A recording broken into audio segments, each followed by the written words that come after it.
இருக்கிற பொண்ணுங்களுக்கு சேஃப்டி கிடையாது. அவர் எந்த ஆக்ஷனுமே எடுக்கல. அப்ப பொண்ணுங்களுக்கு ஒரு சேஃப்டி இல்லைன்னா என்ன பண்றதுன்னு நீங்க சொல்லுங்க. ஆட்சி மாறி போச்சு இல்ல. ஆட்சி மாறிச்சுன்னா பொண்ணுங்களுக்கு சேஃப்டின்னு சொல்லியிருக்காருல்ல விஜய். அவர் சொல்லியிருக்காருல்ல, சிஎம் விஜய் அவர் சொன்னாரா இல்லைங்களா? அப்ப அதுக்கப்புறம் என்ன நடவடிக்கை எடுத்திருக்காங்க? ஒரு சேஞ்சுமே தெரியலையே. அத்தனை பொண்ணுங்களை அடிச்சு விரட்டியிருக்காங்கல்ல. வயிறா எரியுது எனக்கு அப்படி. பொண்ணுங்க அவங்க பேரண்ட் எல்லாம் நம்ம கிட்ட கேக்குறாங்க, உங்களை நம்பி தானமா ஊர் விட்டு ஊர் வந்திருக்காங்க, வேலை செய்யறாங்க அப்படின்னு சொல்லிட்டு. எந்த லேடிஸ் ஹாஸ்டல் சேஃப் இப்படி இல்ல இருந்ததுன்னா வேற லேடிஸ் ஹாஸ்டல்ல போய் சேர்றதுக்கு பயப்படுவாங்கல்ல.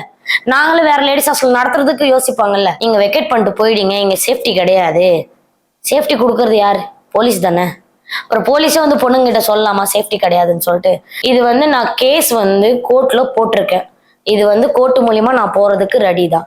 எனக்கு தேவை, நான் இது வரைக்கும் 1 மாசமா நான் ஸ்டேஷனுக்கு அலையிறேன், எனக்கு உண்டான நியாயம் கிடைக்கல. பொண்ணுங்களுக்கு சேஃப்டி கிடையாது. கேளம்பாக்கம் ஸ்டேஷன்ல பொண்ணுங்களுக்கு சேஃப்டி யாருமே கொடுக்க மாட்டாங்க. யாரும் தயவு செஞ்சு போவாதீங்க.